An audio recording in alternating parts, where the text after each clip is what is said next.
Mon père a décrété que le bureau était pour ma sœur. J'ai donc fait mes valises et suis parti en silence. Quelques heures plus tard, mon téléphone s'est mis à sonner. Et il ne s'est jamais arrêté. Mon nom est Félicie Hinault, et quand mon père me regarda à travers la table du dîner et dit « Tu n'as pas besoin d'un bureau à la maison. Ta sœur en a plus besoin, et de manière plus urgente. » Quelque chose en moi cessa enfin d'espérer. C'était un mardi soir, fin septembre. Nous étions tous les trois assis dans la salle à manger de la maison coloniale de mes parents à Rivière-Doux, dans le Grand Ay, là où j'avais grandi. Ma mère passait les haricots verts.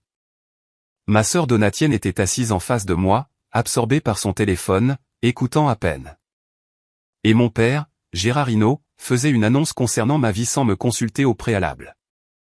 La chambre du fond bénéficie de la meilleure lumière naturelle, poursuivit-il, sans lever les yeux de son assiette. Donatienne pourra y installer son espace de consultation.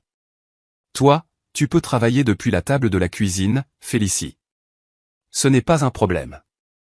La table de la cuisine, où ma mère triait le courrier, où mon père lisait le journal, et où ma sœur laissait traîner ses tasses de café pour que quelqu'un d'autre les lave. C'est là qu'il voulait que je gère mon entreprise. J'ai des appels clients, dis-je calmement. Des visioconférences.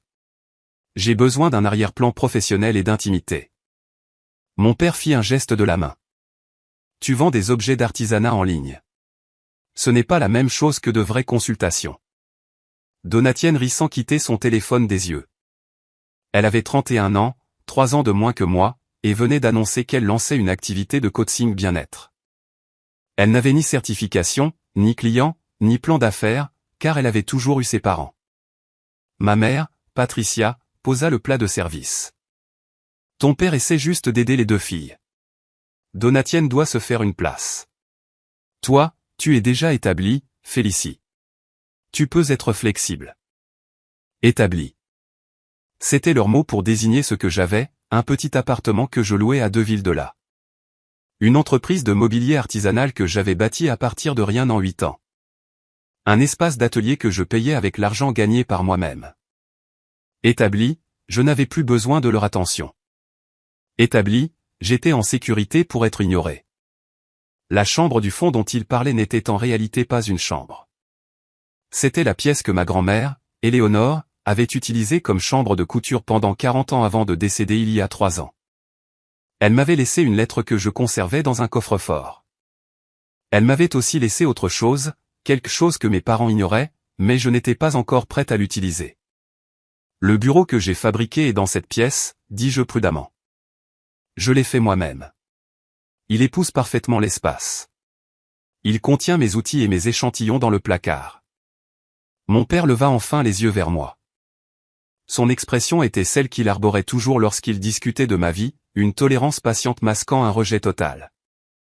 Tu peux prendre le bureau avec toi. Donatienne peut acheter quelque chose de neuf. C'est la pièce qui compte. La pièce qui appartenait à grand-mère Éléonore. Le silence s'installa à table. La fourchette de ma mère s'immobilisa à mi-chemin de sa bouche. Donatienne arrêta de faire défiler son écran et leva les yeux, les plissant légèrement. Mon père posa son couteau. Ce n'est pas juste, Félicie, dit-il doucement. Nous ne discutons pas de ta grand-mère. Nous discutons de l'allocation de l'espace dans cette maison. Allocation d'espace. Ma vie réduite à un problème de logistique. Je n'ai pas argumenté. J'avais appris à 12 ans que discuter avec Gérard Hinault, c'était comme lancer des cailloux contre un mur. Il ne vous entendait pas. Il ne changeait pas. Il attendait simplement que je m'épuise, puis continuait comme si je n'avais jamais parlé. Après le dîner, j'aidai ma mère à débarrasser. Elle me toucha le bras dans la cuisine. Mon cœur, tu sais que ton père t'aime. Il veut juste ce qu'il y a de mieux pour tout le monde. J'ai hoché la tête. J'acquiesçais à cette phrase depuis 25 ans. Cette nuit-là, je suis rentré chez moi, dans mon appartement à Harcourt. Il était petit, environ 45 mètres carrés, mais il était à moi. Je payais le loyer. J'avais acheté les meubles, la plupart fabriqués de mes propres mains. Je ne devais rien à personne. Mais la colère ne s'est pas dissipée. Elle est restée dans ma poitrine tandis que je restais éveillé, fixant le plafond. Le bureau que j'avais fabriqué, la pièce qui était celle de ma grand-mère. La désinvolture avec laquelle mes parents effaçaient mes besoins en appelant cela l'unité familiale. À 3 heures du matin, je me suis assise et j'ai allumé la lumière. J'avais passé 8 ans à construire immobilier artisanal depuis un simple établi dans un garage jusqu'à une entreprise de 20 employés, un entrepôt à pâturage, et des clients dans tout le Nord-Est. Je l'avais fait sans prêt, sans investisseur, sans l'aide ou la connaissance de ma famille. Ils pensaient que je vendais des babioles en ligne. Ils n'avaient jamais visité mon atelier. Ils n'avaient jamais demandé. Et ma grand-mère, Éléonore, savait exactement ce que j'étais en train de construire. Elle avait visité mon premier atelier avant de tomber malade. Elle m'avait regardé dégauchir une planche et avait dit, « Tu as les mains de ton arrière-grand-père. » Il était menuisier à Philadelphie. Le savais-tu? Je ne le savais pas. Mes parents ne parlaient jamais de ce côté de la famille. Elle m'avait écrit une lettre un mois avant de mourir. Je l'ai gardée dans le coffre-fort avec l'acte de propriété de quelque chose que mes parents ignoraient qu'elle possédait. À 4 heures du matin, j'avais pris une décision. Je n'allais pas discuter. Je n'allais pas me battre pour une pièce dans une maison qui n'avait jamais été la mienne. J'allais faire quelque chose qu'ils n'attendraient jamais. J'allais disparaître complètement de leur vie. J'ai fait mes valises cette nuit-là. Pas de manière dramatique, pas avec des larmes et des portes qui claquent. J'ai fait mes bagages méthodiquement. De la manière dont je prépare les commandes dans mon entrepôt. Tout ce que je gardais dans ma chambre d'enfant, que mes parents appelaient maintenant la chambre d'amis, rentrait dans 2 valises et 3 cartons. Le bureau que j'avais fabriqué, je l'ai laissé. Que Donatienne l'utilise. Qu'elle s'assoie devant quelque chose que j'ai fait de mes mains et fasse semblant de l'avoir construit elle-même. À l'aube, ma voiture était chargée. Je me tenais dans l'allée de la maison de mes parents, regardant la fenêtre de la chambre où ma grand-mère avait l'habitude de s'asseoir. Le soleil commençait à peine à éclairer le ciel oriental. Je n'ai pas dit au revoir. Je n'ai laissé aucune note. J'ai simplement conduit et suis parti. J'ai emménagé dans mon atelier pendant 2 semaines le temps de trouver un nouvel appartement, un plus grand, avec de la place pour un bureau à domicile que personne ne pourrait m'enlever. J'ai modifié les paramètres de mon téléphone pour que les appels de mes parents aillent directement à la messagerie vocale. Je n'ai répondu à aucun SMS pendant 3 jours. Il y eut le silence. Puis mon téléphone a commencé à sonner. Donatienne d'abord, puis ma mère, puis Donatienne à nouveau. Puis mon père, ce qui m'a surprise, car Gérard Hinault n'appelait pas les gens. Il s'attendait à ce qu'il l'appelle. J'ai laissé tous les appels aller à la messagerie vocale. J'ai écouté les messages, cependant. Je ne pouvais pas m'en empêcher. Le premier venait de Donatienne, confuse. Félicie? Maman a dit que tu ne répondais pas. Tu as déménagé ou quelque chose comme ça? Rappelle-moi. Le deuxième était de ma mère, inquiète. Félicie, mon cœur, ta chambre est vide. Ton père est très contrarié. Où es-tu parti? S'il te plaît, rappelle-moi. Le troisième était de mon père. Une colère maîtrisée à peine dissimulée sous la surface. Félicie, c'est immature. Tu as 33 ans. Appelle ta mère. Le quatrième était de Donatienne à nouveau, et cette fois, sa voix était différente. Plus aiguë. Félicie, j'ai besoin de te parler. S'il te plaît, rappelle-moi. C'est important. Je n'ai pas rappelé. J'ai éteint mon téléphone et je suis retourné travailler. Mais j'ai gardé les messages, tous, car j'avais le pressentiment que ce n'était que le début. 2 semaines passèrent. Les appels ne s'arrêtèrent pas. Ils changèrent de ton cependant, et c'était ce qui m'intéressait. La première semaine, les messages étaient l'affaire typique de la famille Hinault. Ma mère laissait des messages vocaux larmoyants sur son inquiétude. Mon père laissait des injonctions cinglantes pour que je l'appelle immédiatement. Donatienne laissait des messages confus demandant ce qu'elle avait fait de mal. Je les écoutais tous. Je les sauvegardais tous. Je n'ai répondu à aucun. La deuxième semaine, quelque chose a basculé. Les messages de ma mère sont devenus plus courts, plus anxieux. Mon père a cessé d'appeler complètement, mais les appels de Donatienne se sont multipliés. 3 fois par jour, 4 fois, 1 fois, 7 fois dans un après-midi. Sa voix a changé aussi. La confusion s'est estompée. Ce qui l'a remplacé était quelque chose que je n'avais jamais entendu de ma sœur auparavant, le désespoir. Félicie, s'il te plaît. J'ai vraiment besoin de te parler. C'est à propos de la maison. C'est à propos de quelque chose que j'ai trouvé. J'étais dans mon atelier à pâturage lorsque j'ai écouté ce message. J'ai posé le ciseau que je tenais et je l'ai rejoué. C'est à propos de quelque chose que j'ai trouvé. La maison. La maison de ma grand-mère. La maison dont mes parents pensaient être propriétaires. Je n'avais parlé à personne du coffre-fort. Je n'avais parlé à personne de la lettre que grand-mère Éléonore m'avait laissée, ni de l'acte de propriété qu'elle avait caché pendant 30 ans, l'acte qui prouvait que mes parents ne possédaient pas la maison coloniale de Rivière-Doux. Grand-mère Éléonore la possédait, et elle me l'avait léguée. J'attendais le bon moment pour utiliser cette information. J'attendais de voir si ma famille changerait un jour, me verrait un jour, s'excuserait un jour pour une vie passée à me traiter comme une pensée secondaire. Il n'avait pas changé. Il ne m'avait pas vu. Il ne s'était pas excusé. Mais Donatienne avait trouvé quelque chose. Et Donatienne avait peur. Je l'ai rappelé ce soir-là, non pas parce que je voulais me réconcilier, mais parce que j'avais besoin de savoir ce qu'elle avait découvert. Elle a répondu à la première sonnerie. Félicie.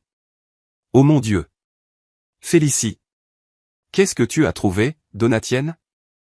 Une longue pause, j'entendais sa respiration. Quand elle a reparlé, sa voix était plus faible que je ne l'avais jamais entendue. J'étais en train de nettoyer le grenier. Les malles de grand-mère Éléonore. Maman m'a demandé de les trier et j'ai trouvé, Félicie. J'ai trouvé un acte de propriété pour la maison.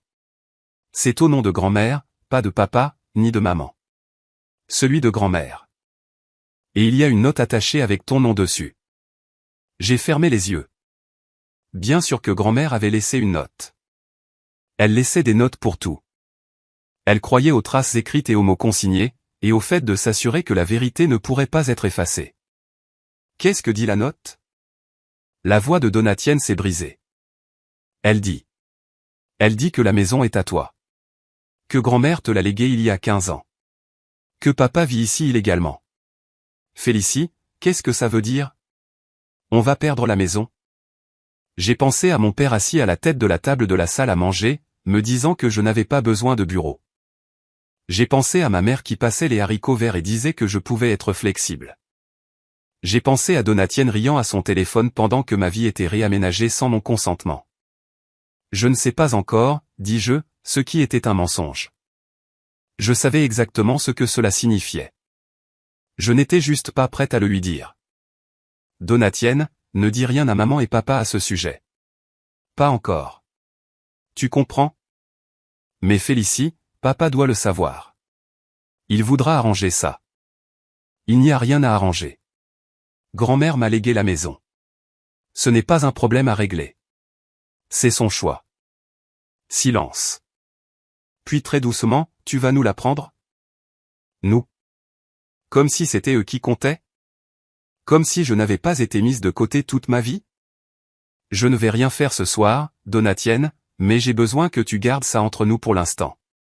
Peux-tu faire ça? Une autre pause. Je ne sais pas, papa va se demander pourquoi j'agis bizarrement. Et ne fais pas l'étrange.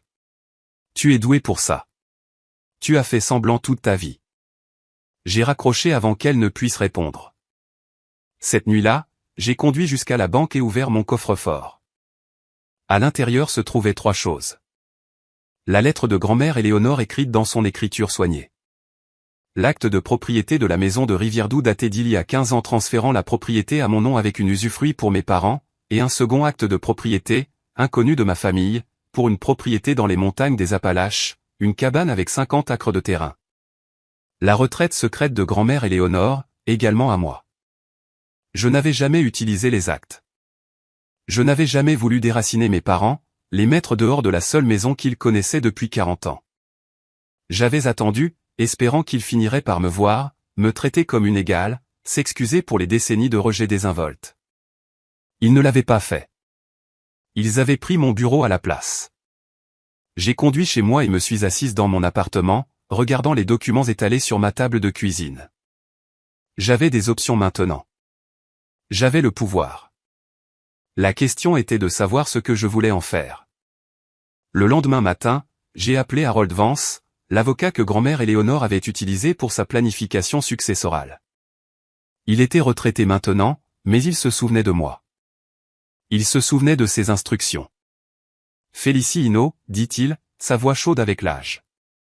J'attendais votre appel depuis 3 ans. Votre grand-mère a dit que vous attendriez jusqu'à ce que vous soyez prête. Êtes-vous prête maintenant? J'ai regardé la pile de messages sur mon téléphone. 27 de Donatienne, 12 de ma mère, 3 de mon père, chacun plus en colère que le précédent. Oui, dis-je. Je suis prête. Harold Vance a accepté de me rencontrer à son bureau à domicile à Montlhéry.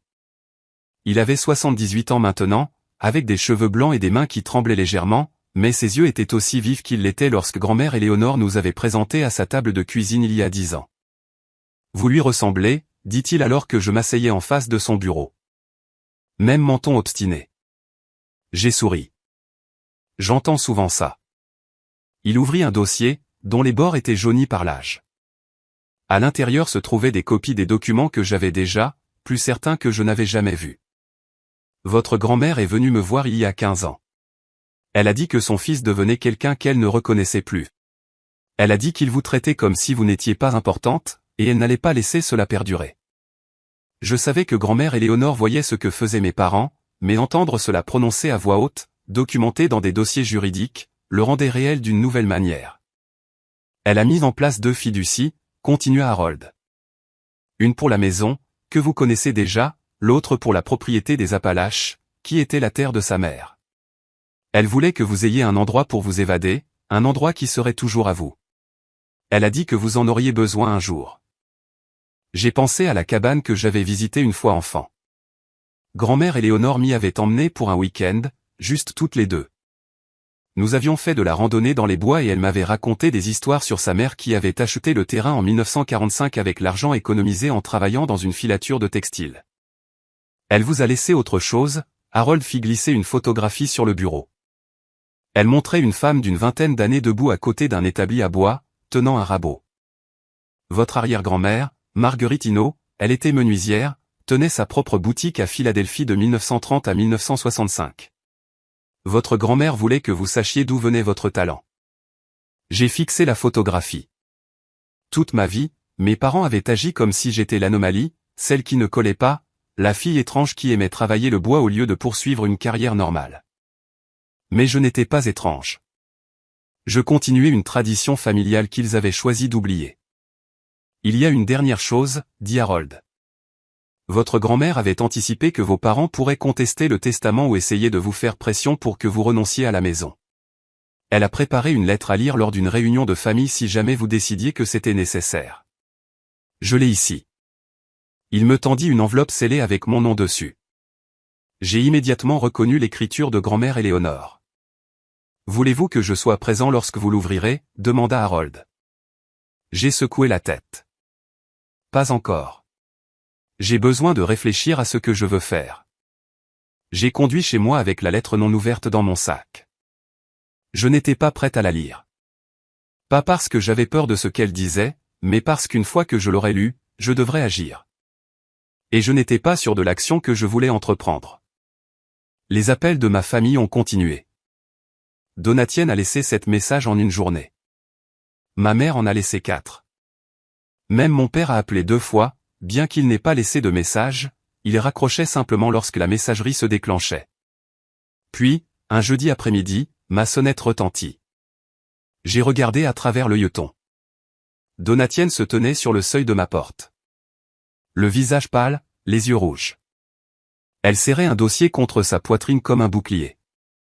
J'ai ouvert la porte. Comment as-tu trouvé mon adresse? J'ai appelé ton propriétaire, je me suis fait passer pour toi, et j'ai dit que j'avais perdu mes clés. Elle n'a pas souri. Félicie, il faut qu'on parle. Maman et papa sont en train de devenir fous. Et j'ai trouvé d'autres documents dans la malle de grand-mère. Des choses que tu dois voir. Je l'ai laissée entrer. Elle s'est assise sur mon canapé, agrippant le dossier, et a regardé autour de mon appartement avec une sorte d'émerveillement. C'est joli. Tu as fait tous ces meubles? La bibliothèque, la table basse, les chaises de salle à manger? Oui. Elle a hoché la tête lentement. Je ne savais pas. Je n'ai jamais demandé. Je suis désolé.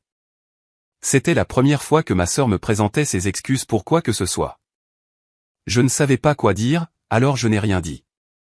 Donatienne a ouvert le dossier. À l'intérieur, il y avait d'autres documents, plus anciens avec de l'encre décolorée et des sceaux officiels. Cela était au fond de la malle, sous un faux fond. Grand-mère les avait vraiment cachés. J'ai pris le premier document. C'était un acte de propriété daté de 1965 transférant la propriété d'un bâtiment commercial à pâturage à Marguerite-Hinault, mon arrière-grand-mère. Le bâtiment où se trouvait maintenant mon atelier. Le bâtiment que je louais depuis 8 ans. J'ai regardé Donatienne. Où as-tu trouvé ça? Dans la malle, sous le faux fond. Il y a plus. Elle m'a tendu un autre document. C'était un accord de fiducie daté d'il y a 20 ans, me nommant bénéficiaire d'une chose appelée le fiducie d'artisanat familial Hinault. La fiducie détenait la propriété du bâtiment de pâturage et de 3 autres propriétés dont je n'avais jamais entendu parler. Grand-mère Éléonore planifiait cela depuis des décennies. Elle avait observé, attendu, s'assurant que je serais protégé, quoi que mes parents fassent. Il y a une lettre, dit Donatienne doucement, pour toi. Je ne l'ai pas lue, mais elle est là. Elle m'a tendu une enveloppe. Mon nom au verso et l'écriture de grand-mère Éléonore, la même écriture que la lettre qu'Harold Vance m'avait donnée. Je l'ai ouverte. Donatienne m'a regardé lire. Ma très chère Félicie, si tu lis ceci, c'est que mon fils t'a finalement poussé trop loin. Je suis désolé de ne pas être là pour voir son visage quand il apprendra la vérité. Mais je suis là dans les documents, dans les actes, dans la preuve que tu n'étais jamais celle qui n'avait pas sa place. Le bâtiment de pâturage était l'atelier de ton arrière-grand-mère. Elle l'a construit de ses propres mains, de la même manière que tu fabriques tes meubles. Je l'ai gardé dans la famille, en attendant quelqu'un qui comprendrait ce que cela signifiait. Cette personne, c'est toi. Les autres propriétés sont à toi aussi. Revenus locatifs, baux commerciaux, assez pour te soutenir quoi qu'il arrive avec ton entreprise. Je l'ai organisé pour que tes parents ne puissent pas y toucher, ne puissent pas le voler, ne puissent pas te prendre une chose de plus. Tu n'es pas l'arrière-pensée, ma chérie. Tu n'as jamais été l'arrière-pensée. Tu as été celle que je protégeais depuis le début. Je t'aime. Je suis si fier de toi et je sais que tu feras ce qu'il faut, quoi que cela signifie pour toi. Ta grand-mère, Éléonore. J'ai levé les yeux.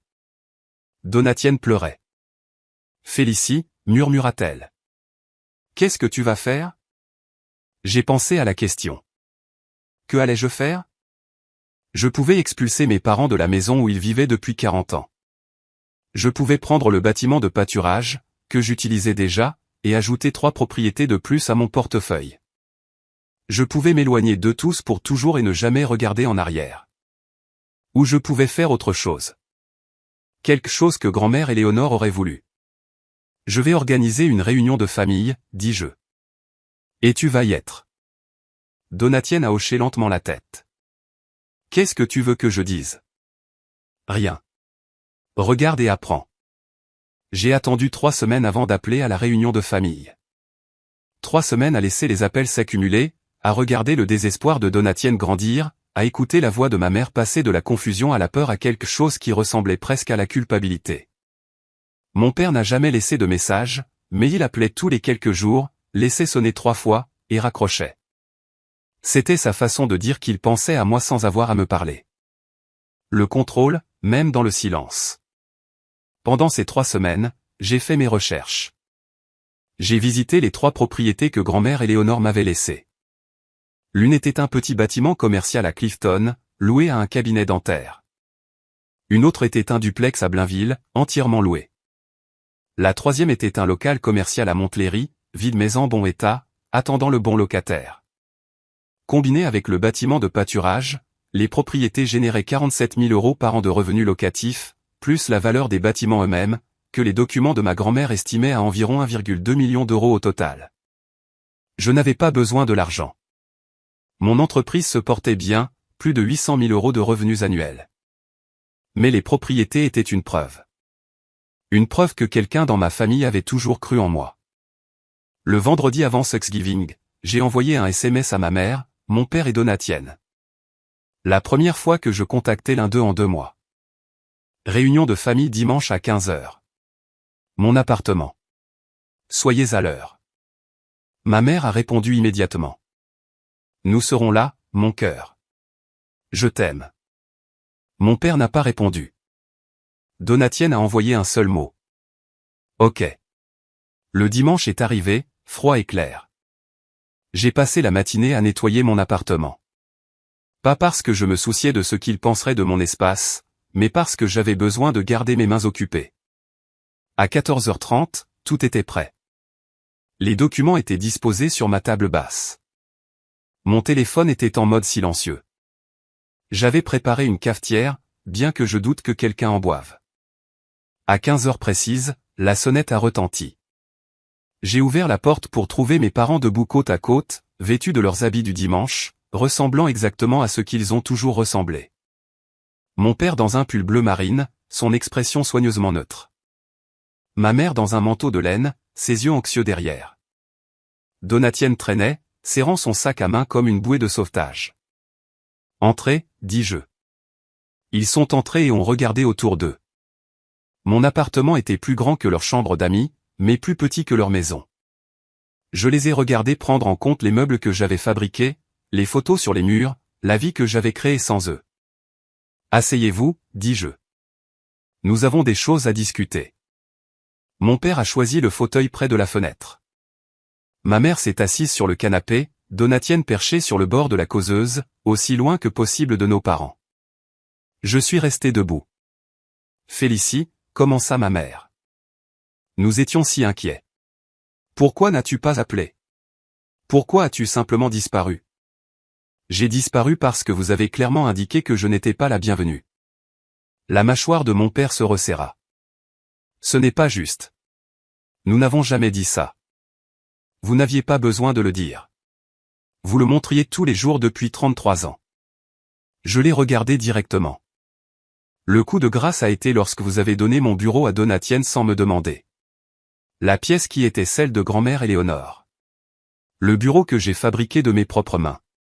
Vous avez simplement décidé que je n'en avais pas besoin, et c'était tout. Les yeux de ma mère se remplirent de larmes. Nous ne voulions pas te blesser. Nous essayions juste d'aider ta sœur. Aider sa sœur à faire quoi? Elle n'a pas de clients, pas de certification, pas de plan d'affaires. Mais elle obtient la pièce avec la meilleure lumière. La pièce qui était celle de grand-mère parce que c'est elle qui a besoin d'aide. Et moi, qui dirige une entreprise prospère depuis 8 ans, je peux travailler à la table de la cuisine. Silence. Mon père fixait le sol. Ma mère essuya ses yeux. Donatienne avait l'air de vouloir disparaître. Il y a quelque chose que vous devez comprendre, continuai-je. Quelque chose que je sais depuis 3 ans, mais que j'ai choisi de ne pas exploiter. Je le fais maintenant. J'ai pris le premier document sur la table basse. L'acte de propriété de la maison de Rivière-Doux. Cette maison, dis-je, la tenant en l'air pour qu'il puisse voir, n'est pas la vôtre. Elle ne l'a jamais été. Grand-mère Éléonore la possédait jusqu'à sa mort. Et quand elle est morte, elle me l'a léguée.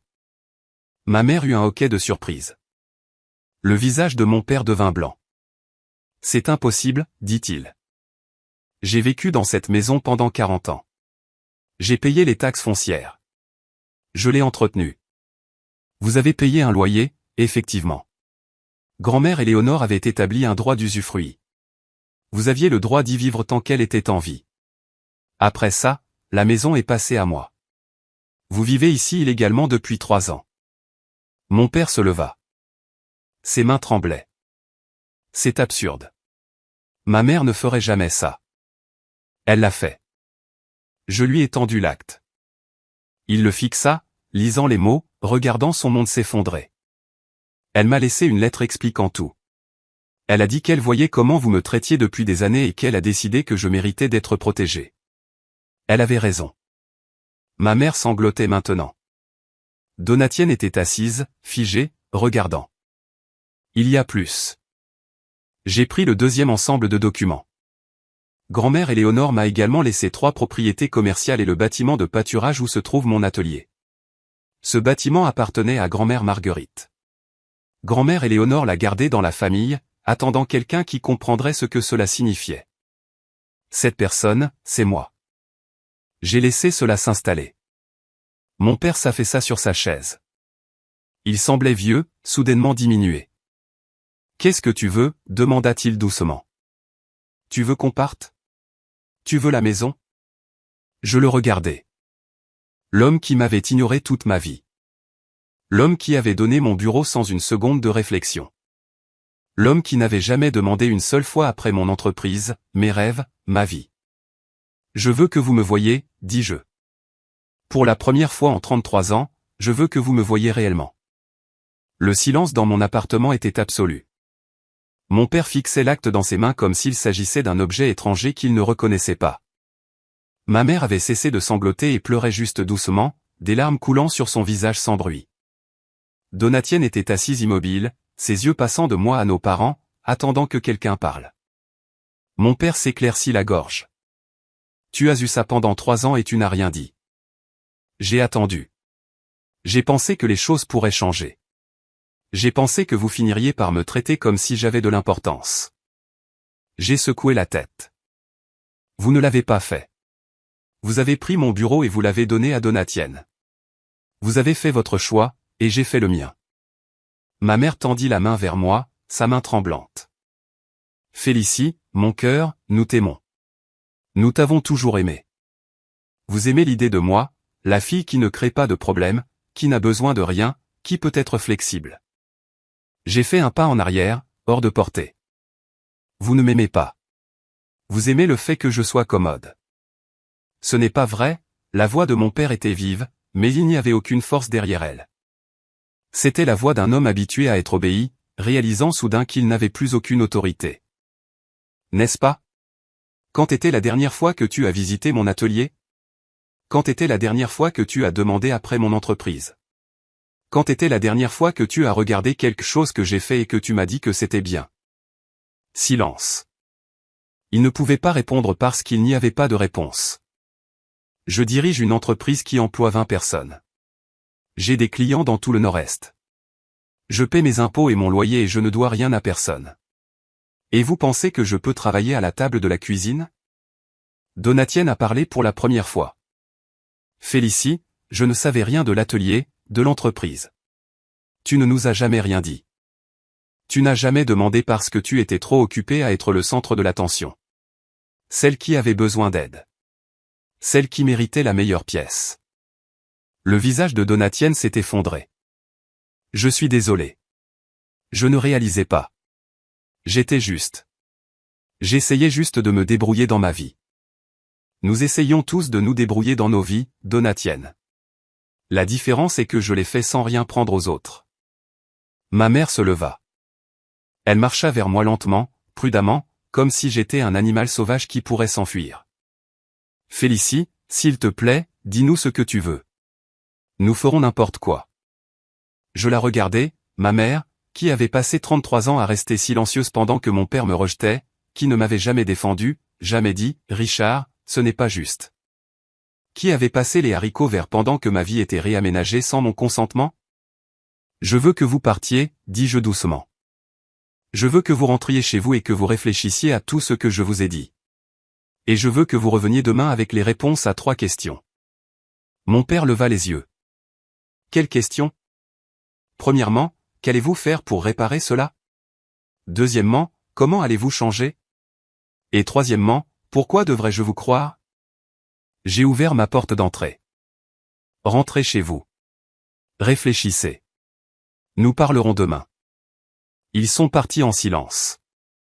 Mon père est sorti le premier, sans regarder en arrière. Ma mère l'a suivi, s'arrêtant à la porte pour me regarder avec des yeux pleins de larmes.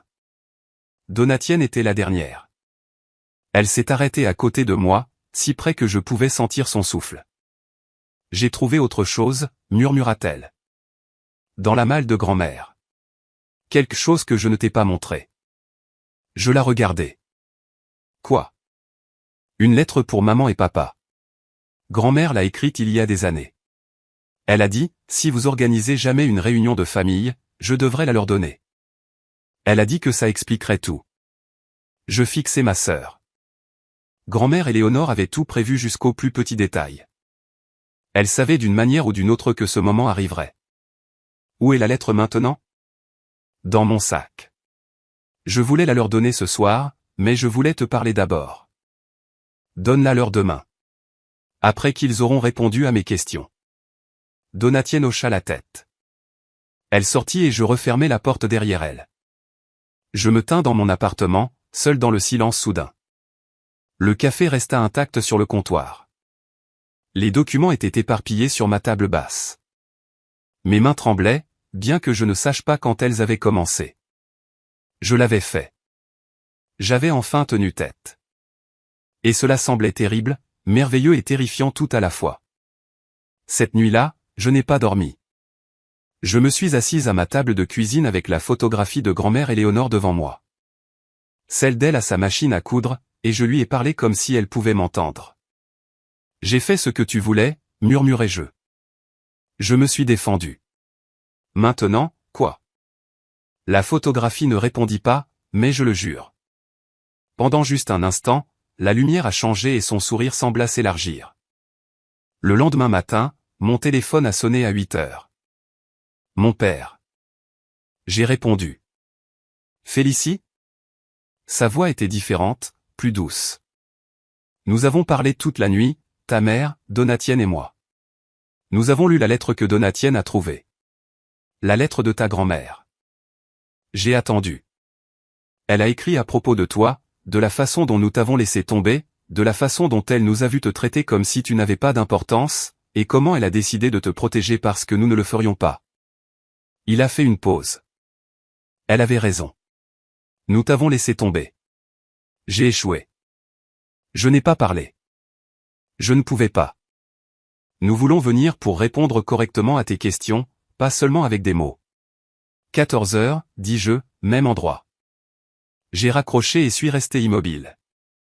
Pour la première fois en 33 ans, mon père avait dit qu'il avait échoué. Ce n'était pas suffisant. C'était à peine un début. Mais c'était quelque chose. À 14 heures, la sonnette a retenti. J'ai ouvert la porte pour trouver ma famille debout là, mais ils avaient l'air différents, plus petits, en quelque sorte, plus humains. Mon père s'est avancé. Dans ses mains, il portait quelque chose que je n'attendais pas. Une boîte en bois, vieille et usée, avec des charnières en laiton.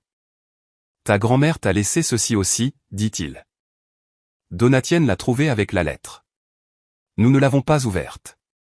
C'est à ton nom. Il me tendit la boîte. Je l'ai prise, sentant son poids, passant mes doigts sur le bois lisse. Entrez, dis-je. Nous avons beaucoup à discuter. Ils sont passés devant moi dans l'appartement. J'ai fermé la porte et posé la boîte en bois sur la table basse à côté des actes et des fiducies et de la preuve de tout ce que j'avais construit. Ce qui était à l'intérieur pouvait attendre.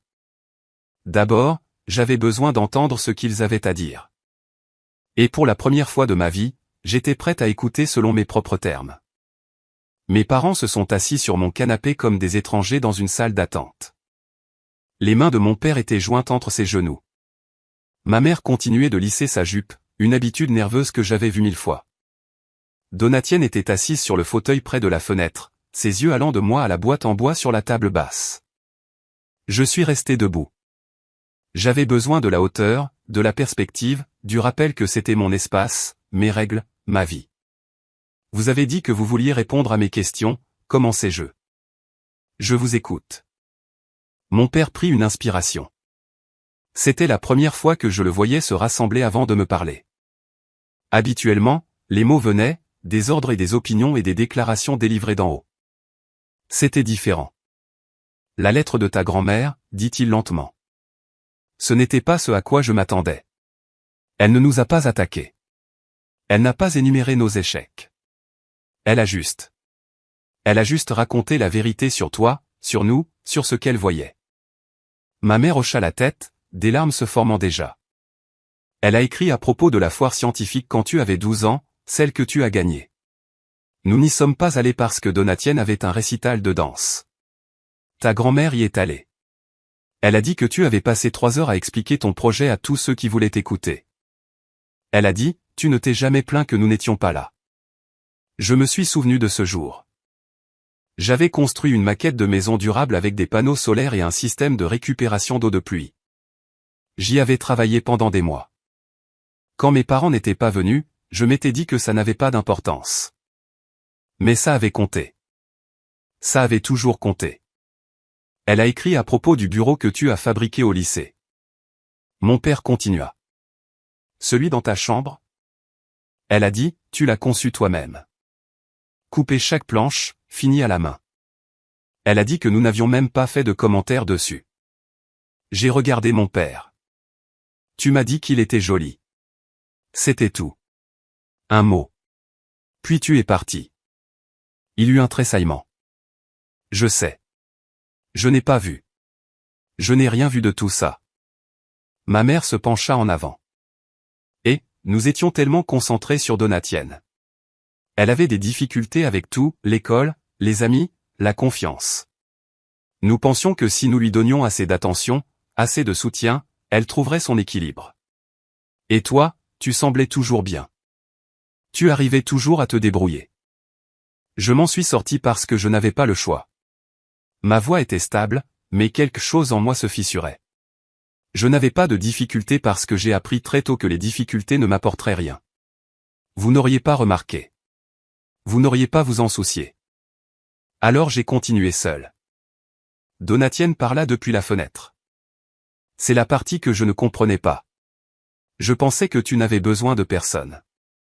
Je pensais que tu étais juste plus forte que moi. Sa voix se brisa. Je ne réalisais pas que tu étais seul parce que nous t'avions laissé là. La pièce était silencieuse. Dehors, une voiture passa dans la rue. Le son étouffé par les fenêtres. À l'intérieur, 4 personnes étaient assises avec 33 ans de dommages accumulés entre elles. Mon père s'éclaircit la gorge. Tu as demandé ce que nous allons faire pour arranger les choses. Je ne sais pas encore. Je ne sais pas s'il y a un moyen de réparer, mais je sais que nous devons essayer. Il fouilla dans sa poche et en sortit une enveloppe. Nous avons rencontré un conseiller familial ce matin. Avant de venir ici, nous avons un rendez-vous pour la semaine prochaine. Tous les 3. Il jeta un coup d'œil à Donatienne, qui hocha la tête. Nous voulons que tu viennes aussi si tu es d'accord. Mais même si tu ne veux pas, nous y allons. Nous devons comprendre comment cela s'est produit. Comment nous sommes devenus des personnes capables de traiter notre fille comme ça. J'ai fixé l'enveloppe. C'était réel. Ils avaient réellement fait quelque chose. Pas seulement des mots, mais des actions. Et la maison, demandai-je. Mon père rencontra mon regard. Elle est à toi. Elle l'a toujours été. Nous allons déménager. Nous avons déjà commencé à chercher un appartement.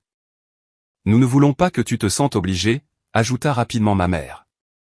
Nous savons que tu n'as pas demandé ça, mais c'est ta propriété et nous y vivons sans aucun droit, et ça s'arrête maintenant.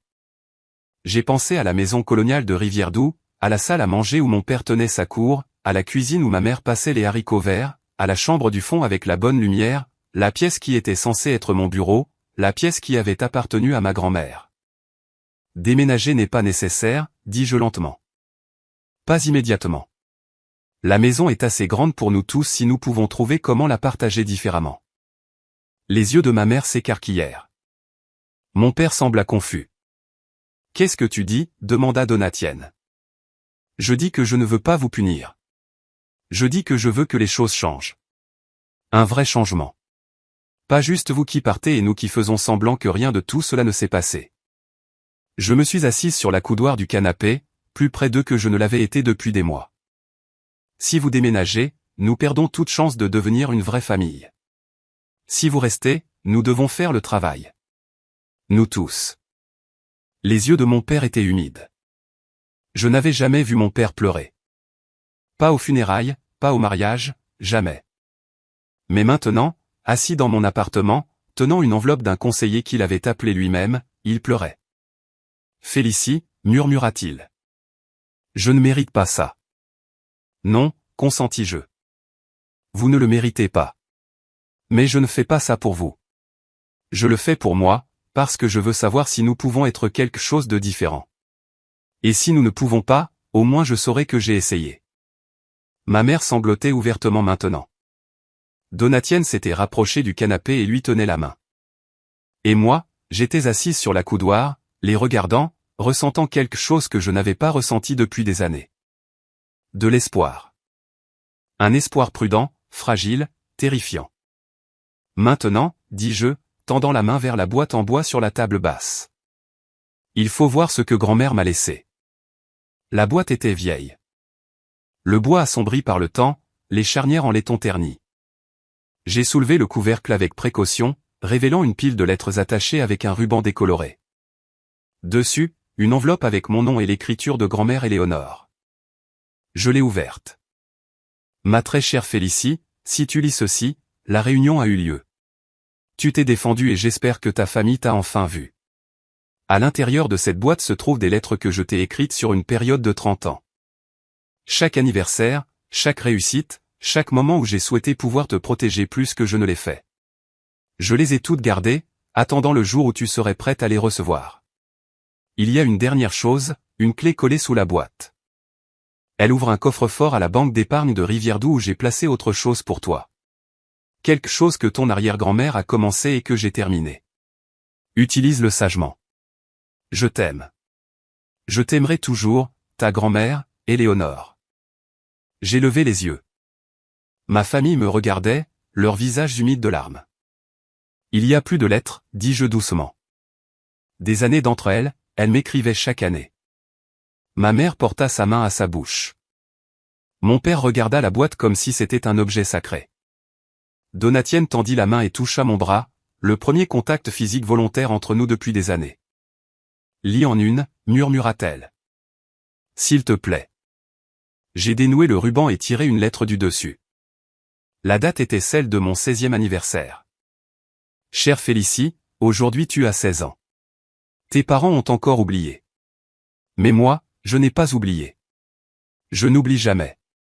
Tu as construit une bibliothèque cette année. Je t'ai regardé dans le garage mesurer, couper et poncer. Tu ne savais pas que j'étais là. Tu te parlais à toi-même pendant que tu travaillais, expliquant chaque étape, résolvant les problèmes au fur et à mesure qu'ils se présentaient. Tu as les mains de ton arrière-grand-mère. Tu as sa patience. Tu as son don. Un jour, le monde verra ce que je vois. D'ici là, sache que je te vois. Je te vois toujours. Joyeux anniversaire, ma douce fille. Ta grand-mère, Éléonore. Je n'ai pas pu finir. Les larmes sont venues enfin après des mois à les retenir. Ma mère est venue s'asseoir à côté de moi et je l'ai laissé faire. Mon père a tendu la main et a pris la mienne. Donatienne s'est appuyée contre mon épaule. Nous sommes restés ainsi. Les quatre, entourés de 30 ans de lettres d'une femme qui avait tout vu et avait planifié ce moment. Et pour la première fois de ma vie, je ne me suis pas senti invisible. Les semaines qui ont suivi n'ont pas été faciles. Le changement ne l'est jamais. Mes parents ont commencé la thérapie. Ils y allaient tous les mardis soirs, tous les deux, et rentraient l'air épuisé, mais d'une certaine manière plus léger. Ma mère m'appelait parfois après, non pas pour parler des séances, juste pour prendre de mes nouvelles. Des conversations ordinaires. Comment était le travail? As-tu mangé? Des choses normales que nous n'avions jamais partagées. Donatienne a aussi commencé une thérapie, seule. Elle m'a appelé un soir, nerveuse, me demandant si je voulais la rencontrer pour un café. Nous nous sommes assises dans un café à Montlhéry pendant 2 heures et pour la première fois, elle m'a posé des questions sur ma vie. De vraies questions. Pas les choses polies en surface, mais les choses profondes. Comment as-tu lancé ton entreprise? Comment était-ce de la construire seule? As-tu déjà voulu abandonner? J'ai répondu honnêtement. Je lui ai parlé des premières années, travaillant depuis un garage, acceptant des commandes que personne d'autre ne voulait, dormant sur une couchette à côté de mon établi parce que je ne pouvais pas me payer à la fois le loyer et les matériaux. Je lui ai parlé de la première fois où j'ai embauché un employé, une jeune femme nommée Maria, qui venait d'immigrer du Guatemala et avait besoin d'une chance. Je lui ai parlé du jour où j'ai réalisé que mon entreprise était réelle, que j'étais réel, que j'avais construit quelque chose qui comptait. Donatienne a écouté. Elle n'a pas interrompu. N'a pas regardé son téléphone. N'en a pas fait une histoire personnelle. Elle a juste écouté. Je ne savais pas, dit-elle quand j'ai eu fini. Rien de tout ça. Je n'ai jamais demandé. Non, consentis-je. Tu n'as pas demandé. Mais je demande maintenant. Elle a croisé mon regard et je veux continuer à demander si tu me laisses faire. J'ai hoché la tête. Ce n'était pas le pardon. Ce n'était pas la réconciliation. C'était un commencement. La maison de Rivière-Doux est devenue une chose compliquée.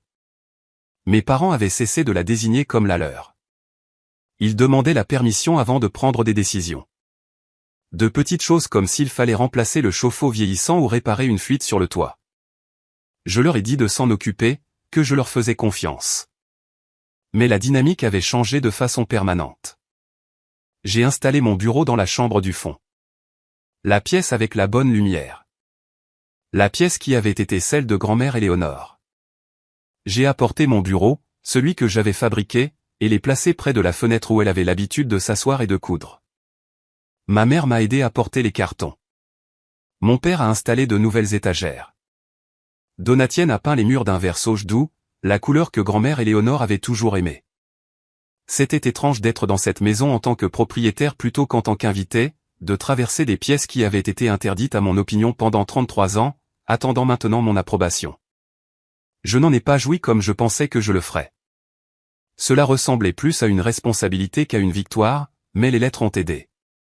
J'en lisais une chaque soir avant de dormir, les parcourant dans l'ordre, regardant l'amour de ma grand-mère se déployer à travers les décennies. Elle avait écrit sur mon premier jour d'école, mon premier récital de piano, ma première foire scientifique. Elle avait écrit sur l'année où j'ai cessé de parler de mes réalisations parce que personne n'écoutait. Elle avait écrit sur le bureau que j'avais fabriqué à 16 ans. Celui que mon père avait qualifié de joli et qu'il avait ensuite oublié. Elle avait tout vu. Elle avait tout documenté. Et elle m'avait laissé la preuve que j'avais toujours compté. Même quand personne d'autre n'agissait comme si c'était le cas. La clé trouvée au fond de la boîte menait à un coffre-fort à la banque d'épargne de Rivière-Doux. J'y suis allé seul un samedi matin. Nerveuse d'une manière que je ne pouvais pas expliquer. La boîte était petite, simple, banale. À l'intérieur se trouvait un seul dossier. Je l'ai ouvert dans une pièce privée que la banque fournissait. À l'intérieur se trouvaient des documents que je n'avais jamais vus auparavant. L'acte de propriété du bâtiment de pâturage, que je connaissais déjà, les actes des 3 autres propriétés, que j'avais également vus. Mais en dessous, une enveloppe séparée étiquetée pour l'avenir de Félicie.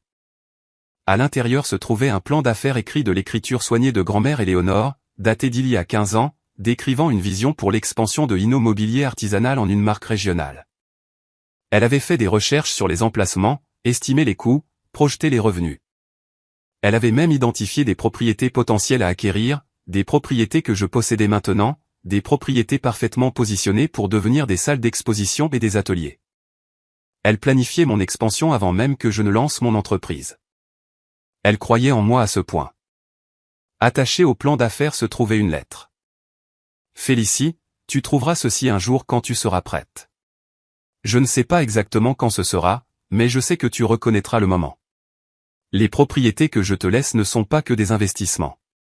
Ce sont des opportunités. Chacune est dans un endroit qui pourrait supporter une salle d'exposition immobilier. Je les ai recherchées moi-même, visité chacune, pris des notes sur le passage piétonnier et les données démographiques et les entreprises voisines. Tu as le talent, tu as la motivation. Ce dont tu as besoin maintenant, c'est la vision de voir à quel point cela peut devenir grand. Je ne te dis pas de le faire. Je te dis que tu peux le faire. Le choix est à toi, comme il l'a toujours été. Je t'aime. Je crois en toi. J'ai toujours cru en toi. Ta grand-mère, Éléonore. Je me suis assise dans cette petite pièce à la banque, tenant le plan d'affaires de ma grand-mère et j'ai pleuré, non pas de tristesse, mais de la force accablante d'être vu, d'être connu, d'être cru par quelqu'un qui avait passé sa vie à observer, attendre et planifier ce moment. J'ai conduit directement à l'atelier de pâturage. Maria était là, gérant le quart de l'après-midi. Elle a jeté un coup d'œil à mon visage et m'a mené au bureau. Jeffa, dit-elle, utilisant le surnom qu'elle m'avait donné il y a des années. Qu'est-ce qui s'est passé? Je lui ai montré le plan d'affaires. Elle l'a lu lentement, ses lèvres bougeant légèrement tandis qu'elle traitait les mots. Quand elle eut fini, elle me regarda avec des larmes aux yeux. Cette femme, dit-elle. Ta grand-mère, elle t'aimait beaucoup. Oui, consentis-je. Elle aimait. Alors, qu'allons-nous faire à ce sujet? J'ai ri. C'était la première fois que je riais depuis des semaines. Nous allons ouvrir des salles d'exposition à Clifton, Blainville et Montlhéry. Nous allons développer cette entreprise jusqu'à quelque chose dont elle serait fière. Maria a souri. C'est ce que je voulais entendre. Le travail a commencé immédiatement. J'ai embauché un agent immobilier commercial pour évaluer les propriétés. J'ai rencontré un architecte pour discuter des rénovations. Je me suis assise avec mon comptable pour projeter les coûts et les délais.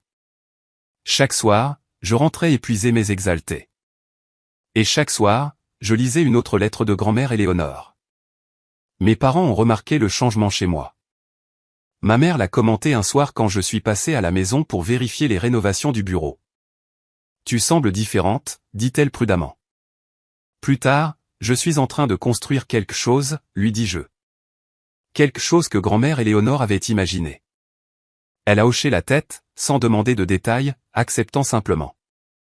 C'était une petite chose, mais c'était un progrès. Donatienne est venue à l'atelier un après-midi. Elle se tenait au milieu du sol, entourée de bois, d'outils et de meubles à moitié finis, et regardait autour d'elle avec une sorte d'admiration. C'est ce que tu fais, dit-elle. C'est ton monde. C'est ça. Je veux aider, dit-elle rapidement, comme si elle avait peur de perdre son courage. Je ne sais pas comment. Je n'ai pas de compétences, mais je veux apprendre. Je veux faire partie de quelque chose de réel. J'ai regardé ma sœur. La sœur qui avait pris mon bureau sans demander. La sœur qui avait ri à son téléphone pendant que ma vie était rejetée. La sœur qui avait trouvé la malle de grand-mère Éléonore et m'avait apporté les documents qui avaient tout changé. Nous allons trouver quelque chose, dis-je. Tout le monde commence quelque part. Elle m'a serré dans ses bras alors, soudaine et féroce. Je l'ai serré en retour. C'était maladroit et étrange, et probablement le moment le plus honnête que nous ayons jamais partagé. Cette nuit-là, j'ai lu une autre lettre. Celle-ci datait de mon 18e anniversaire, l'année où je suis parti à l'université. Chère Félicie, aujourd'hui tu pars à l'université. Tes parents ne sont pas là pour te dire au revoir. Ils ont emmené Donatienne voir des appartements à New York à la place. Mais je suis là à regarder par la fenêtre, faisant semblant de ne pas pleurer. Tu vas accomplir des choses incroyables. Je le sais, de la même manière que je sais que le soleil se lèvera. Tu as quelque chose en toi. Quelque chose qu'ils ne peuvent pas voir. Quelque chose qu'ils n'ont jamais essayé de voir. Mais je le vois. J'ai toujours vu. Va grandir. Deviens ce que tu es censé être. Et sache que je suis là, toujours à regarder et à attendre et à t'aimer d'où que je sois. Ta grand-mère, Éléonore. J'ai plié la lettre soigneusement et l'ai rangée avec les autres. 30 ans d'amour documenté et sauvegardé.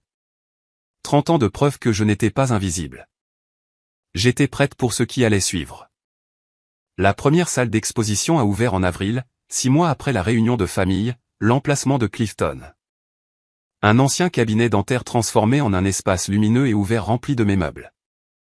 Maria a géré l'inauguration pendant que j'étais à l'arrière, regardant les clients se promener, touchant le bois, posant des questions, tombant amoureux des pièces que j'avais conçues. C'était submergent, mais d'une bonne manière. Donatienne travaillait à l'accueil, distribuant des brochures et répondant aux questions de base.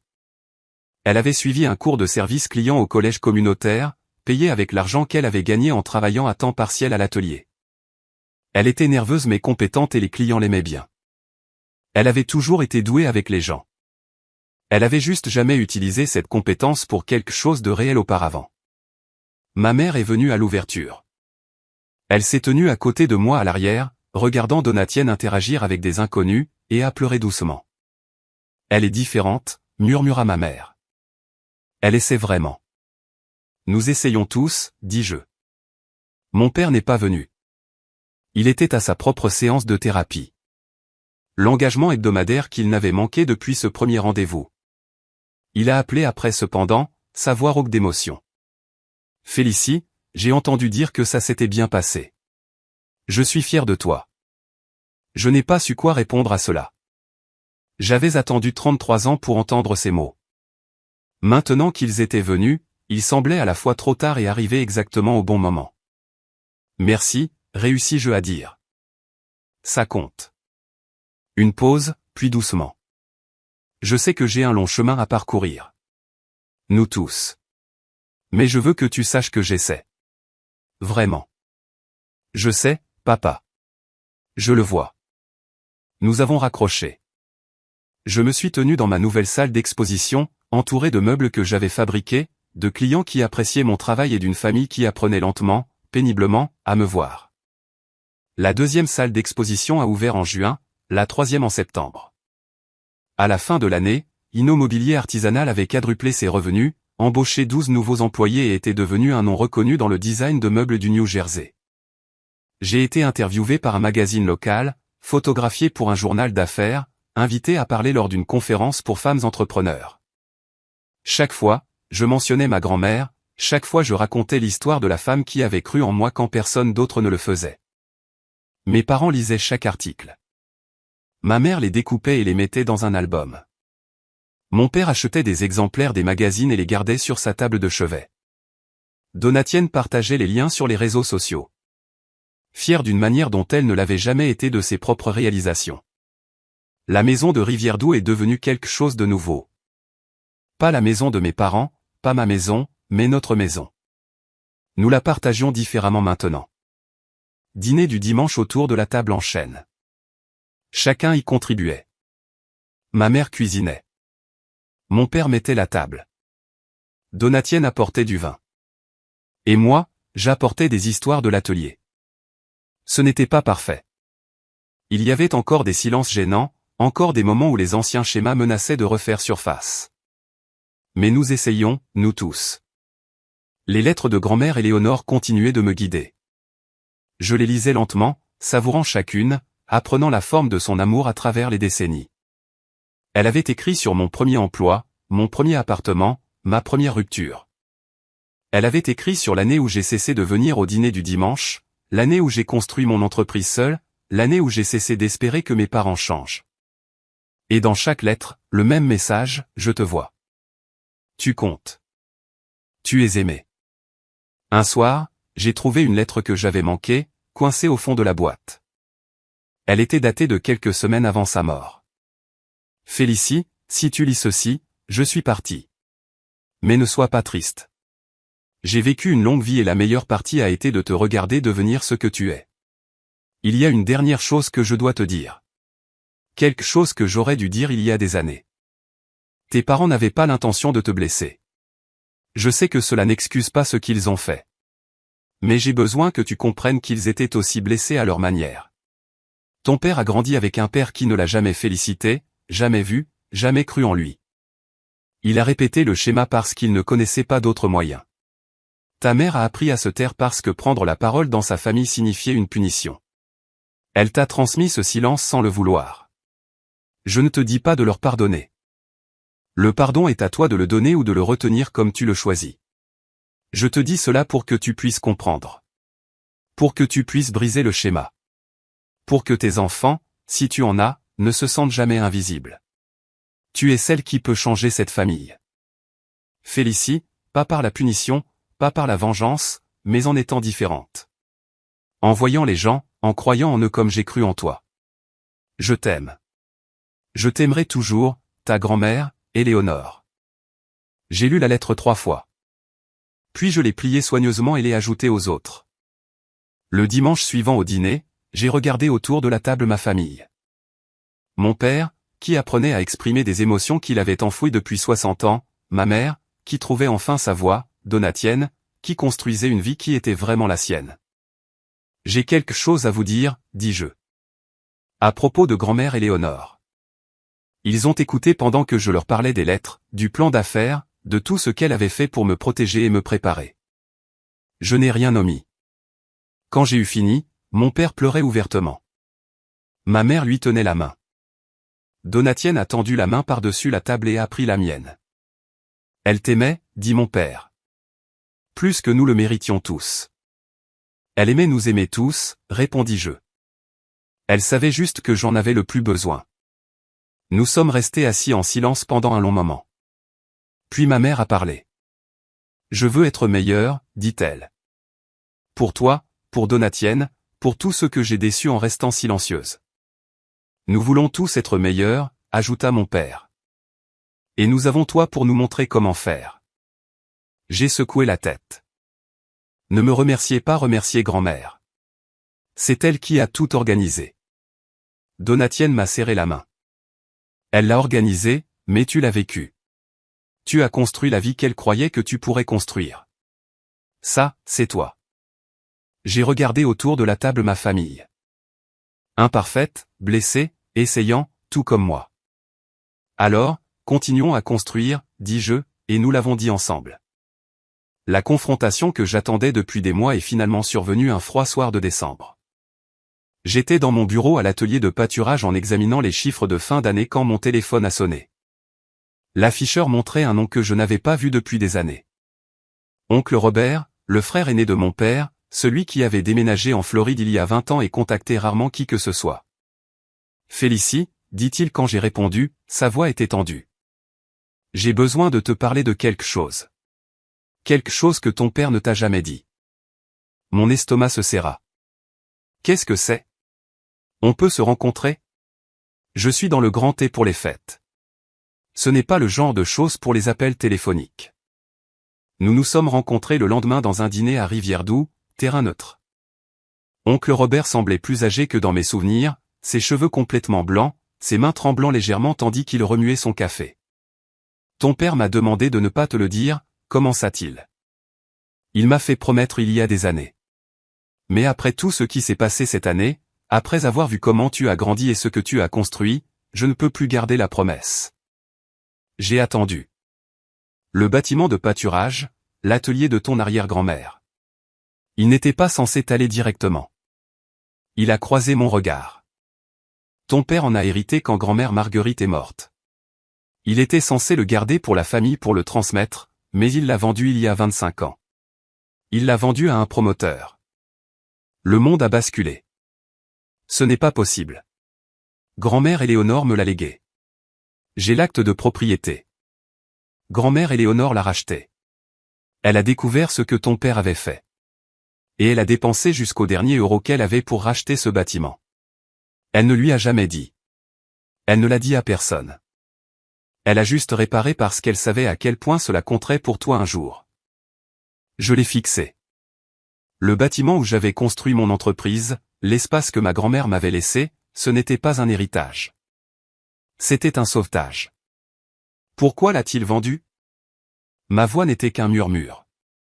Des dettes, de mauvais investissements, des choses que ta mère n'a jamais su, oncle Robert secoua la tête. Ce n'était pas un homme mauvais, Félicie. Il était faible. Il a fait des erreurs. Et ta grand-mère a passé des années à nettoyer ses bêtises. La maison, les propriétés, tout ce qu'elle t'a laissé. Elle te protégeait de ses erreurs. J'ai pensé à mon père assis en thérapie, apprenant à exprimer des émotions. J'ai pensé à la façon dont il m'avait regardé pendant les dîners du dimanche, essayant si fort d'être présent. J'ai pensé au schéma que grand-mère Éléonore avait décrit dans sa dernière lettre. Les blessures transmises à travers les générations. Je dois lui parler, dis-je. Oncle Robert hocha la tête. Je sais. C'est pour ça que je t'ai parlé. J'ai conduit directement à la maison de Rivière-Doux. Mon père était dans le salon en train de lire quand je suis entré. Il a levé les yeux, a vu mon visage et est devenu pâle. Félicie, qu'est-ce qui s'est passé? Je me suis assise en face de lui. Oncle Robert m'a appelé. Il m'a parlé du bâtiment de pâturage, de ce que tu as fait. Mon père a fermé les yeux. Pendant un long moment, il n'a pas parlé. Quand il les a rouverts, ils étaient humides. J'allais te le dire, dit-il doucement. Après la thérapie, après avoir compris comment. Je ne voulais pas que tu la prennes par quelqu'un d'autre. Alors dis-le-moi maintenant. Tout. Il m'a tout dit. Il m'a parlé des mauvais investissements, des dettes, du désespoir. Il m'a parlé d'avoir vendu le bâtiment, de l'avoir vu rénover, de l'avoir vu devenir quelque chose qui n'était plus à nous. Il m'a parlé de la honte, du secret, du poids qu'il portait depuis 25 ans. Et il m'a parlé de sa mère, de la façon dont elle l'a découvert, comment elle l'avait confronté, comment elle lui avait dit qu'elle réparerait, mais n'oublierait jamais. De la façon dont elle l'avait regardé avec une déception si profonde que cela avait changé quelque chose en lui pour toujours. Je n'essayais pas de te blesser, dit-il. J'essayais de survivre. Mais je t'ai blessé. J'ai entendu tout ce que tu as dit, et ma mère a passé le reste de sa vie à s'assurer que tu ne paierais jamais pour mes erreurs. Je me suis assise là à écouter mon père confesser. Ce n'était pas facile. Ce n'était pas net. C'était désordonné et douloureux et exactement ce dont nous avions besoin. Les lettres de grand-mère Éléonore, dis-je lentement. Elle a écrit sur les schémas, sur les blessures transmises. Elle a dit, tu as grandi avec un père qui ne t'a jamais vu. Mon père hocha la tête, des larmes coulant sur son visage. Mon père était pire que je ne l'ai jamais été. Il ne m'a pas seulement ignoré. Il m'a dit que je ne valais rien. Chaque jour pendant des années, j'ai juré que je ne serais jamais comme lui. Et puis je suis devenu exactement comme lui, juste d'une manière différente. J'ai tendu la main et j'ai pris la sienne. C'était la première fois que je touchais volontairement mon père depuis des années. Le schéma s'arrête ici, dis-je. Avec nous, avec cette conversation, avec tout le travail que nous avons fait. Il me regarda, l'espoir et la peur se mêlant sur son visage. Est-ce possible? Est-ce que ça peut vraiment s'arrêter? Ça s'est déjà arrêté. Nous sommes différents maintenant, nous tous. Nous devons juste continuer. Nous nous sommes assis ensemble dans le salon tandis que le soleil se couchait dehors. Ma mère nous a trouvés là des heures plus tard, toujours en train de parler, toujours en pleurant, toujours agrippés les uns aux autres. Cette nuit-là, j'ai lu une autre lettre. Celle-ci datait de grand-mère Éléonore. Datée peu après qu'elle ait racheté le bâtiment de pâturage. Félicie, aujourd'hui j'ai fait quelque chose que je n'aurais jamais pensé faire. J'ai nettoyé le désordre de ton père à nouveau. Mais cette fois, c'est différent. Cette fois, je ne le fais pas pour lui. Je le fais pour toi. Un jour, tu connaîtras la vérité sur ce bâtiment. Un jour, tu comprendras pourquoi cela compte tant. Et quand ce jour viendra, j'espère que tu lui pardonneras. Pas parce qu'il le mérite, mais parce que le pardon est plus léger que la colère. Je t'aime. Je crois en toi. Et je sais que quoi qu'il arrive, tu iras bien. Ta grand-mère, Éléonore. J'ai plié la lettre et l'ai ajoutée aux autres. Puis je suis descendu où mes parents préparaient du thé dans la cuisine et je me suis jointe à eux. Nous n'avons plus parlé du passé cette nuit-là. Nous avons parlé de l'avenir, des salles d'exposition, de l'entreprise, de la vie que nous construisions ensemble. C'était ordinaire et beau et exactement ce que grand-mère Éléonore avait voulu. Le schéma se brisait. Conversation après conversation. 2 années passèrent. 2 années de thérapie et de dîner du dimanche et de croissance lente et douloureuse. 2 années d'expansion des salles d'exposition et de nouveaux employés et d'une entreprise qui avait doublé de taille à nouveau. 2 années à apprendre à être une famille d'une manière complètement différente. La maison de Rivière-Doux est devenue quelque chose qu'aucun de nous n'avait prévu. Pas la maison de mes parents, pas ma maison, mais un espace partagé où nous appartenions tous. Mes parents vivaient au rez-de-chaussée, leur chambre convertie en un appartement confortable. J'ai gardé la chambre du fond pour le bureau et j'ai ajouté un petit appartement dans le grenier aménagé. Donatienne a emménagé dans un espace rénové au-dessus du garage, assez proche pour la connexion, assez loin pour l'indépendance. Nous nous réunissions pour le dîner tous les dimanches, comme grand-mère Éléonore l'avait toujours souhaité. Ma mère cuisinait. Mon père mettait la table. Donatienne apportait du vin et des histoires de son nouveau travail de gestion des relations clients chez Inno Mobilier Artisanal. J'apportais des mises à jour de l'atelier, des nouvelles sur les nouveaux designs, des plans pour l'avenir. Les lettres sont restées dans leur boîte, mais je les lisais moins souvent maintenant. Je n'en avais pas besoin comme autrefois. La voix de grand-mère Éléonore était en moi maintenant, tissée dans le tissu de ce que j'étais devenu. L'entreprise a grandi au-delà de tout ce que j'avais imaginé. 4 salles d'exposition, 60 employés, une liste d'attente pour les pièces sur mesure qui s'étendait sur 6 mois. Maria est devenue mon associée, gérant les opérations pendant que je me concentrais sur le design. Donatienne est devenue mon bras droit, gérant les relations clients avec une chaleur et une compétence qui ont surpris tout le monde, y compris elle-même. Mon père venait travailler à l'atelier 2 fois par semaine, faisant des travaux divers, apprenant à utiliser ses mains comme son grand-père l'avait fait. Il n'était pas doué pour ça. Pas au début, mais il continuait d'essayer. Il disait que cela le rapprochait de la famille qu'il n'avait jamais vraiment connue. Ma mère a commencé un jardin dans l'arrière-cour, le même endroit où grand-mère Éléonore cultivait ses pivoines. Elle parlait aux plantes pendant qu'elle travaillait, leur confiait des secrets, confessait ses regrets. Le jardin a prospéré, et elle aussi. Par une chaude soirée de septembre, 3 ans après cette première réunion de famille, nous nous sommes réunis à la maison pour un dîner spécial. C'était l'anniversaire de la naissance de grand-mère Éléonore, et nous avions décidé de la célébrer correctement pour la première fois. J'ai apporté quelque chose de spécial. Une photographie encadrée de grand-mère Éléonore prise dans sa chambre de couture, entourée de tissus et de filets de la preuve d'une vie passée à créer. Je l'avais trouvée dans la boîte de lettres, coincée au fond, enveloppée dans du papier de soie. Nous l'avons mise sur la cheminée au-dessus du foyer, entourée de bougies et de fleurs fraîches du jardin de ma mère. Je veux dire quelque chose, commença mon père. Sa voix était stable maintenant, comme elle ne l'avait pas été il y a 2 ans. À propos de ta mère, à propos de tout ce qu'elle a fait pour cette famille. Nous avons écouté pendant qu'il parlait. Il nous a parlé de son enfance, du père qui ne l'avait jamais vu, de la mère qui essayait de compenser. Il nous a parlé de ses erreurs, de ses échecs, de sa honte. Et il nous a parlé de me regarder, sa fille invisible, construire quelque chose d'extraordinaire à partir de rien. Elle croyait en toi, dit-il en me regardant. Depuis le début, elle croyait en toi. Je n'ai compris pourquoi que lorsqu'il était presque trop tard. Mais je comprends maintenant. Tu es son héritage. Tu es la meilleure chose que cette famille ait jamais produite. Je ne pouvais pas parler. Ma mère pleurait. Donatienne me tenait la main. Je ne demande pas le pardon, continua mon père. Je demande juste la chance de continuer à être différent, de continuer à essayer, de continuer à me montrer. Je me suis levé et j'ai marché jusqu'à l'endroit où il était assis. Je me suis agenouillé à côté de sa chaise, comme je l'avais fait enfant quand je voulais son attention, et je l'ai regardé dans les yeux. Tu t'es montré, dis-je. Chaque jour depuis 2 ans, tu t'es montré. C'est tout ce que j'ai jamais voulu. Il m'a serré dans ses bras, le genre de câlin que nous n'avions jamais partagé auparavant, fort et réel et plein de tout ce dont nous avions tous deux eu trop peur pour parler. Après le dîner, nous sommes allés dans le jardin. Les pivoines avaient terminé leur saison, mais ma mère avait planté des roses tardives qui remplissaient l'air d'un parfum doux. Nous nous sommes tenus en cercle, nous tenant la main, regardant les étoiles. Grand-mère Éléonore, dis-je doucement. Merci pour tout. Les autres ont fait l'écho aux mots.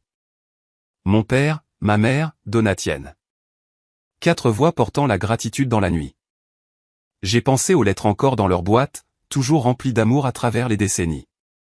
J'ai pensé aux actes et aux fiducies et aux plans d'affaires. Tout cela conçu pour me protéger d'un avenir que ma grand-mère avait prévu. J'ai pensé aux bâtiments de pâturage, sauvés des erreurs de mon père, restaurés à son juste but. Et j'ai pensé à la famille debout à côté de moi dans le jardin.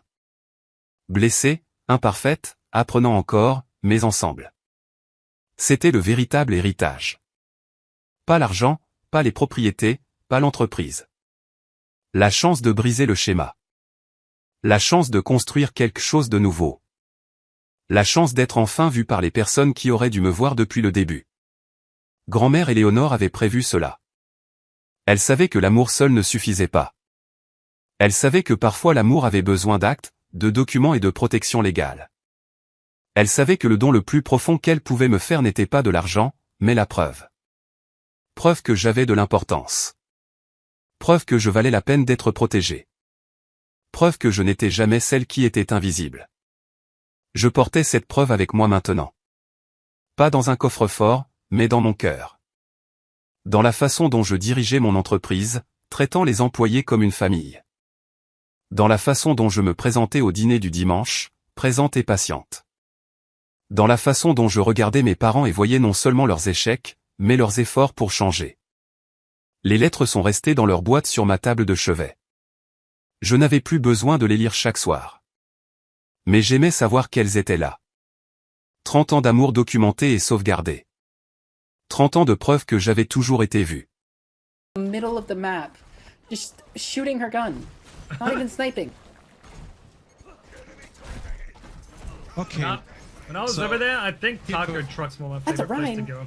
Kimbu, you complaining about our opponent's aggressiveness gave them brain damage. I think so. Cause I don't know what's happening with these guys, dude. Get the mercy, get the mercy. We don't do anything without the oh, there we go. I just got antied. That's cute. That is cute. Let's go, guys. Look at him holding his shield like a What champ. the fuck, bro? They put like half a fucking like pepper in my fucking. It's massive. What? This massive chunk I'm of dead. pepper. Maybe you like them.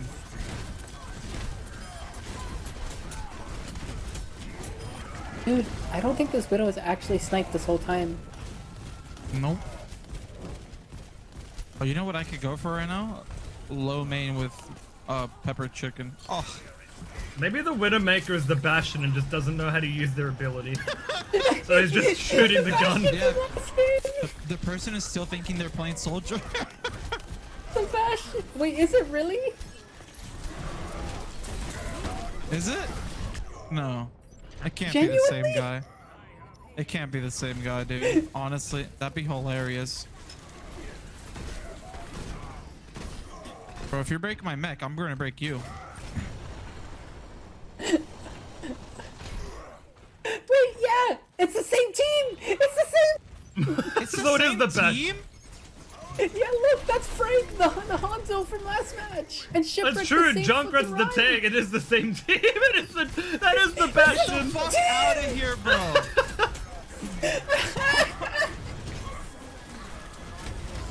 Why is the Anna just standing still?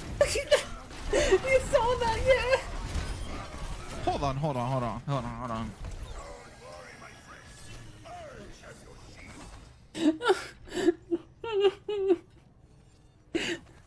Oh my god.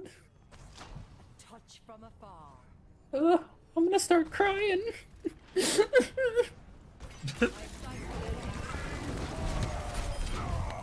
Bye bye. Oh wait. Help, the brick just bullied me. You know, you can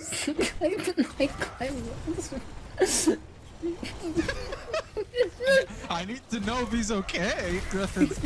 It's worrisome. I don't think he's ever gonna be the same after walking off that cliff, dude. He's never gonna forget it. That's Bastion's origin story. Used to be a turret. This is the first time I've been concerned over our enemy team. Look, he's spraying the machine gun. What are you doing? He's like a Soldier 76, but like Walmart version. That's what I'm telling you. Walmart He version. keeps thinking. He keeps thinking he's playing soldier, dude.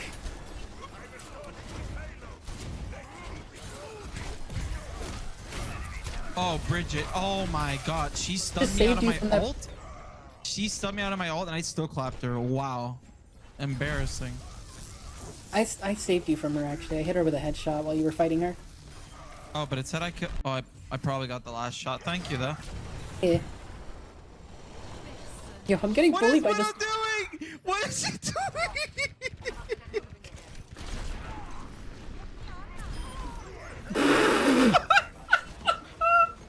The Reinhardt's won. He ran into my No. fucking thing.